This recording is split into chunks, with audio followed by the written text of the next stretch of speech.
Bonjour à tous, bienvenue dans votre journal sur CCTV français en direct de Beijing. Voici les titres de l'actualité.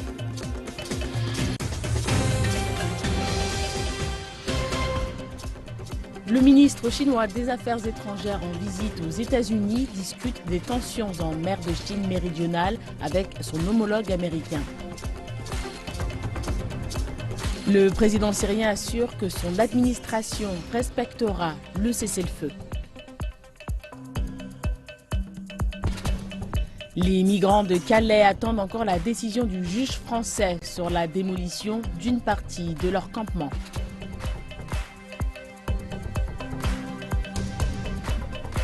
La politique de la partie continentale de la Chine envers Taïwan ne changera pas après les récentes élections sur l'île. Et à Beijing, la tombe de Reinhundro de la dynastie des Han de l'Ouest sera exposée dans la capitale pendant 3 mois.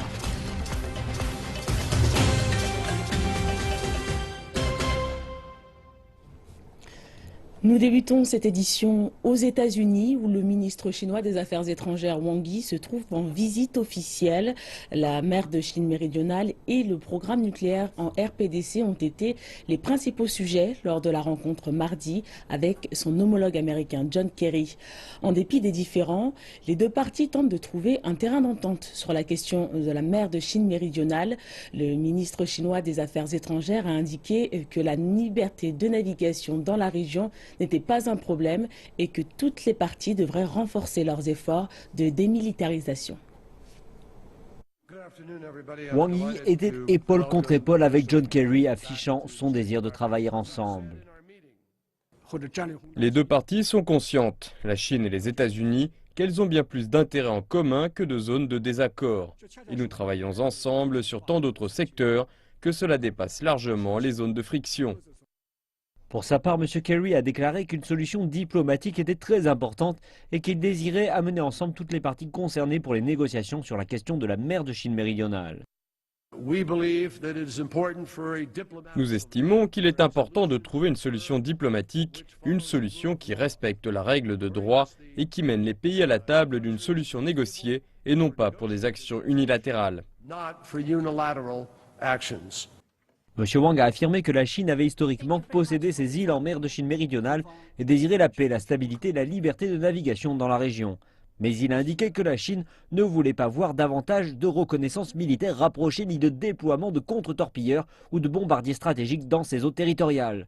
Il a également souligné le fait que Beijing avait toujours la volonté de résoudre cette question de façon pacifique. Mais il a précisé qu'un pays en particulier, qu'il a explicitement nommé, avait refusé de participer à ce dialogue. C'est absolument un seul pays, et nous n'oublions pas de le mentionner, il s'agit des Philippines. Ce pays a violé l'article 4 de la déclaration de conduite des parties en mer de Chine méridionale et a abandonné le dialogue et les négociations avec les parties directement concernées de Chine, ce qui est regrettable et mal avisé. Et bien évidemment, nous ne cesserons pas la mise en œuvre de la déclaration juste en raison de la violation d'un pays, et même si les Philippines font preuve d'indifférence à l'égard de la déclaration, nous continuerons à pousser les négociations du code de conduite à cet égard. Également, lors de cette conférence de presse, M. Wang a mentionné un récent rapport du Wall Street Journal qui suggère que la Chine aurait construit des radars sur certaines îles en mer de Chine méridionale. Mais le ministre chinois des Affaires étrangères a indiqué que l'accent ne devait pas porter uniquement sur la Chine, mais sur les nombreuses installations militaires d'autres pays dans la région. J'espère que les médias ne verront pas uniquement le radar, mais le plus important peut-être, que chaque jour, il y a des armements avancés et d'autres équipements qui émergent en mer de Chine méridionale, dont des bombardiers, des contre-torpilleurs stratégiques, et pourquoi est-ce que les gens ont choisi de les ignorer? M. Wang a souligné le fait qu'au cours des dernières décennies, certains pays ont illégalement occupé les îles et récifs de Chine et les ont militarisés, pas uniquement avec des radars, mais avec de l'artillerie. La montée des tensions dans la péninsule coréenne est l'un des sujets clés des discussions entre Wang Yi et John Kerry.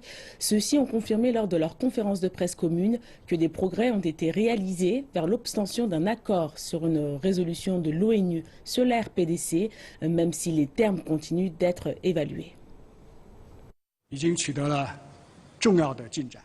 Je voudrais vous dire que des progrès importants ont été faits dans les consultations et nous cherchons la possibilité d'atteindre un accord sur un projet de résolution et de passer celui-ci dans un futur proche. La Chine et les États-Unis sont complètement d'accord sur le principe que ces actions méritent une réponse appropriée à travers le Conseil de sécurité de l'ONU. Réponse qui a été promise s'ils violaient la résolution et qui a été promise lors de la dernière résolution. Le ministre népalais du Tourisme et de l'Aviation civile a annoncé qu'un avion disparu transportant 23 personnes à son bord avait été retrouvé écrasé dans une forêt du district de Migadi. Aucun survivant n'a été retrouvé. L'appareil qui appartenait à la compagnie Tara Air, basée à Katmandou, se serait écrasé après être entré en collision avec des arbres. Il transportait 20 passagers, dont 2 enfants et 3 membres d'équipage. Parmi eux se trouvait un citoyen hongkongais, surnommé Mac. L'avion effectuait un vol de 20 minutes vers Pokhara, un site touristique situé à l'ouest de Katmandou. Il a perdu contact avec la tour de contrôle 8 minutes après son décollage. Le président syrien Bachar al-Assad a rassuré son homologue russe Vladimir Poutine sur le fait que son administration respecterait le cessez-le-feu programmé.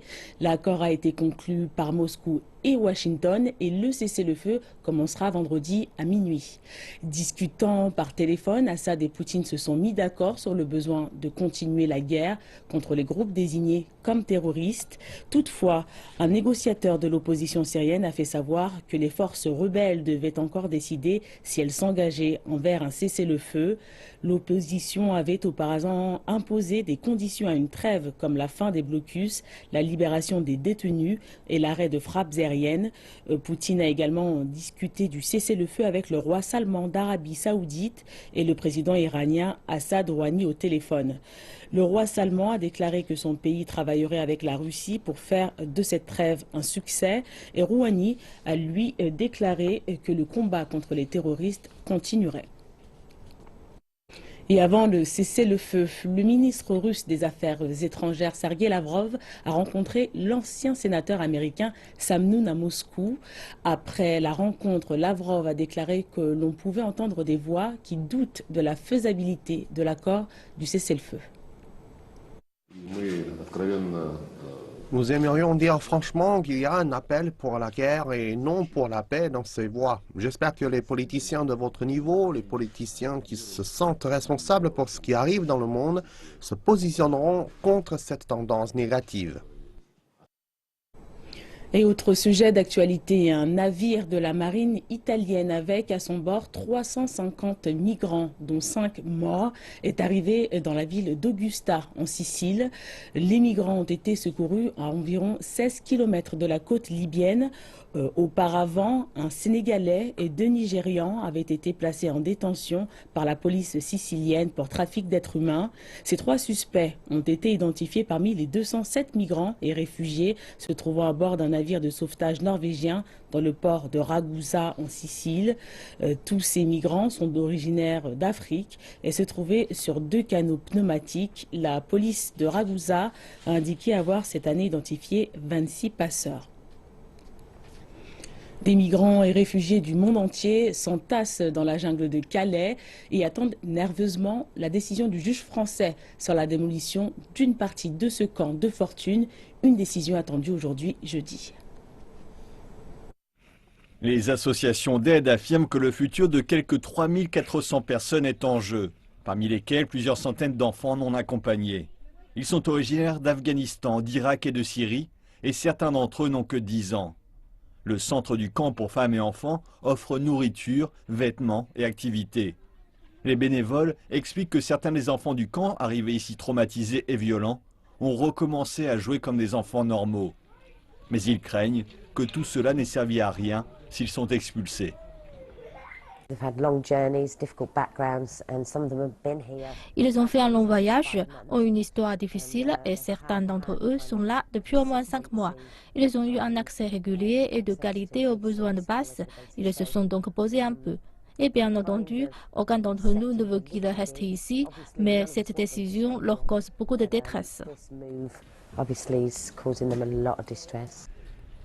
L'équipe craint qu'il n'aille dans d'autres camps moins organisés et sans infrastructure et que les bénévoles ne soient pas en mesure de les suivre. Ils ne sont pas les seuls à être inquiets du devenir des habitants du camp si la jungle est détruite. La Belgique a mis en place mercredi des contrôles aux frontières afin qu'ils n'entrent pas sur son territoire.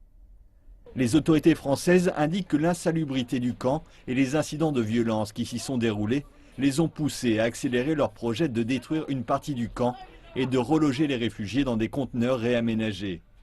La plupart des réfugiés affirment ne pas vouloir aller dans ces conteneurs et craignent qu'une fois enregistrés en France, ils ne puissent plus parvenir à leur destination, la Grande-Bretagne. Les associations d'aide estiment que Londres doit prendre ses responsabilités et accueillir les personnes ayant des liens avec la Grande-Bretagne, et ont à cet effet déposé des recours au nom de plusieurs personnes en Angleterre. La loi permet aux familles d'être réunies. Ibrahim a 17 ans et veut rejoindre sa mère à Birmingham, où elle a le statut de réfugié. Il ne veut pas montrer son visage devant la caméra. Ma famille est au Royaume-Uni, j'ai un avocat là-bas et aussi ici en France. Ils travaillent sur mon dossier. J'ai été au tribunal, ils ont approuvé le fait que je puisse être réuni avec ma famille, mais maintenant le tribunal britannique doit se prononcer à son tour. Cela fait 3 mois qu'il attend et il ne sait pas encore combien de temps il va encore devoir le faire. Pourtant, il fait partie des chanceux ici. La plupart des réfugiés n'ont en effet pas accès à un avocat et n'ont nulle part où aller si le camp est détruit. Merci de nous retrouver pour la deuxième partie de cette édition dédiée à la Chine. Un porte-parole de la partie continentale de la Chine a promis qu'il n'y aurait pas de changement majeur à la politique de celle-ci envers Taïwan après les récentes élections du dirigeant de l'île. Notre politique fondamentale à l'égard de Taïwan a toujours été claire et constante. Nous nous opposons résolument à toute forme d'activité sécessionniste et nous prendrons les mesures pour sauvegarder la souveraineté et l'intégrité territoriale de la Chine. Quel que soit le parti ou le groupe, quoi qu'ils aient pu préconiser par le passé, aussi longtemps qu'ils sont disposés à reconnaître le consensus de 1992 et à reconnaître le fait qu'à la fois la partie continentale de la Chine et Taïwan appartiennent à une seule et même Chine, nous sommes prêts à discuter avec eux. Parlant de l'accord cadre de coopération économique et de l'amendement à la loi sur l'accord de surveillance transétroit, le porte-parole a rappelé la position chinoise en disant que la base des négociations ne devrait pas être endommagée, tandis que les négociations autorisées et tous les accords signés devraient être protégés. La partie continentale de la Chine et Taïwan appartiennent à la Chine unique. Les relations transdétroits ne sont pas des relations d'État à État. Si les Taïwanais continuent de reporter leurs décisions, les principales victimes seront le peuple et l'économie de Taïwan. L'économie de Hong Kong a enregistré une progression de 2,4% en 2015. La nouvelle a été annoncée par le secrétaire aux finances John Tsang dans son discours annuel sur le budget prononcé mercredi. Le taux de croissance est en accord avec les estimations des autorités. Il indiquait que les exportations hongkongaises avaient décliné en 2015 pour la première fois depuis 2009. Il a précisé que les secteurs du tourisme et de la vente au détail avaient été touchés par la baisse du nombre de touristes venant de la partie continentale de Chine. John Tsang a précisé que le gouvernement prendra des mesures pour renforcer la croissance, dont des réductions de l'impôt personnel et la construction de logements publics. Les smartphones représenteront la moitié du total des connexions mobiles d'ici la fin 2016. C'est ce que prédit GSMA Intelligence. GSMA Intelligence que la Chine devrait continuer à jouer un rôle majeur dans l'accroissement du nombre de connexions via smartphone. L'agence a déclaré lundi que la croissance de l'utilisation des smartphones en Chine avait ralenti en 2015, mais que les ventes demeurent fortes alors que les consommateurs cherchent à mettre à jour leurs appareils haut de gamme.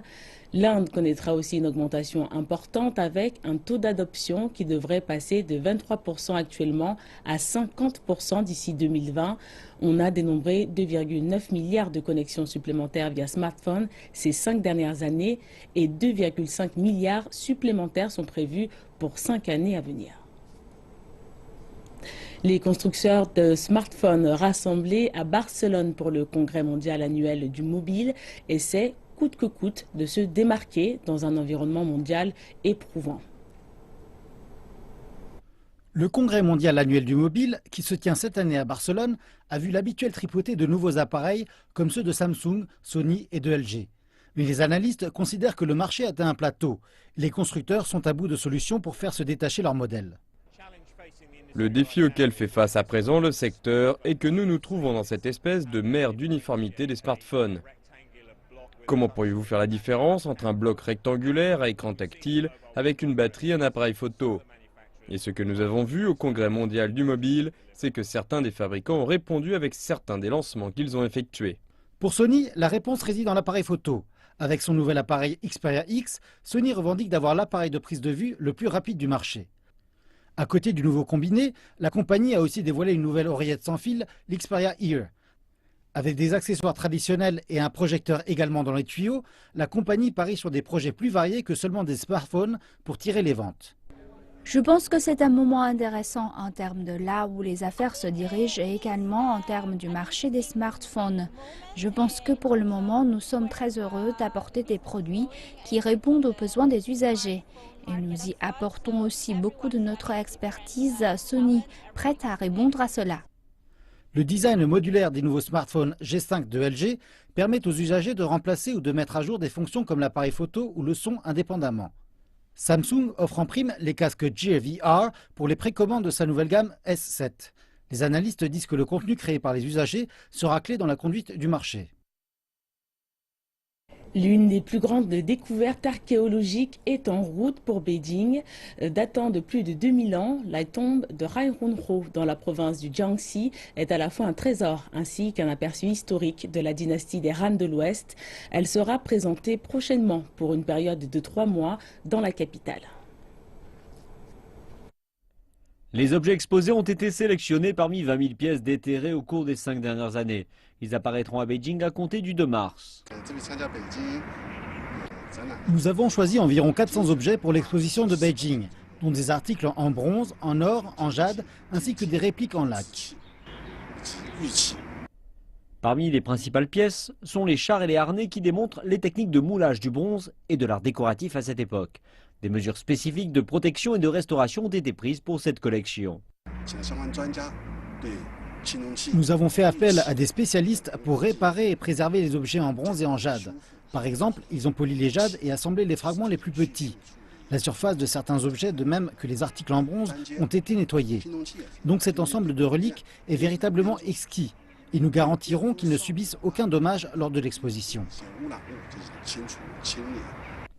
Depuis que les fouilles ont débuté en mars 2011, les archéologues ont déterré plus de 20 000 objets du site d'un cimetière, dont de l'or, du bronze, du fer, du jade, des lacs, des textiles, de la poterie, des morceaux de bambou et des tablettes en bois. De telles découvertes sur cette période sont très rares. L'exposition de Beijing apportera également les preuves de l'identité du propriétaire de la tombe. Du 10 au 30 mars, les francophones de Chine célébreront la 21e fête de la francophonie, un printemps qui mettra à l'honneur la richesse de la langue française.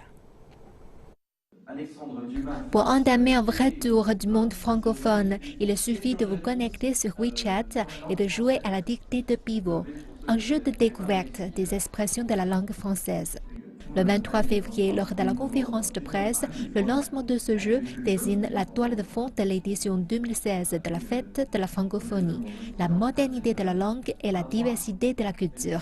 Le français est une langue qui est parlée presque partout dans le monde. C'est encore à bien des égards la langue de la diplomatie et c'est la langue de l'amour. Donc c'est une langue très riche et puis j'espère que beaucoup de gens vont pouvoir la découvrir. La musique sera également un grand point fort de ce festival. Du 10 au 30 mars, 100 chansons francophones cultes et indémodables seront proposées dans plus de 3000 karaokés à travers la Chine. Et Laure Shang Wenjie, célèbre chanteuse chinoise et marraine de la fête, est prête à allumer les flammes de la chanson francophone partout en Chine. Je pense que la nouveauté cette année, c'est évidemment le fait que Laure Shang Wenjie soit notre marraine. C'est très important d'avoir une chanteuse populaire de la scène chinoise, mais qui est parfaitement francophone, qui nous accompagne pendant toutes ces manifestations culturelles, parce qu'il faut montrer que la francophonie, c'est aussi synonyme de jeunesse et de modernité et d'avant-garde. De la littérature française à la photographie africaine, de la musique belge au cinéma québécois. Au mois de mars, une grande variété de programmes sera au rendez-vous des francophones dans plus de 200 villes chinoises. Et à cette occasion, plus particulière en ce qui concerne mon pays, j'aurai l'occasion de parler, de mettre en exergue un aspect de la culture de notre pays à travers un mouvement qui s'appelle chez nous les sapeurs, qui a déjà une dimension mondiale, et aussi un photographe de renom, M. Baudouin Mwanda, qui a une exposition consacrée à ce mouvement. C'est évidemment très important puisque de ces rencontres entre différents jeunes venant d'horizons différents et de nationalités différentes, il y aura évidemment des échanges intéressants et peut-être des révélations au niveau de la création.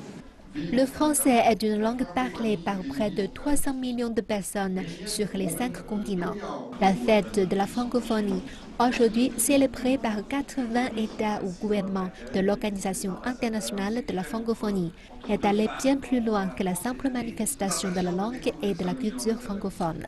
Nous sommes un petit peuple francophone en Amérique du Nord et pour nous, la diffusion de notre culture est très importante parce que la survie du français en Amérique, c'est important aussi. On vit dans un monde anglophone. Alors pour nous, c'est très important de montrer au monde ce que nous faisons en français. Nous participons aussi avec conviction à la diffusion, l'illustration, la promotion, non pas tant uniquement de la langue. La langue, de ce point de vue-là, est une excuse, une très belle excuse, mais ce que nous voulons, c'est rassembler sur des valeurs qui, elles, sont communes à beaucoup plus de gens que uniquement ceux qui parlent français. Et ainsi s'achève cette édition. Merci de nous avoir suivis. On se retrouve à midi, heure de Beijing, pour la prochaine édition. Excellente suite de programme.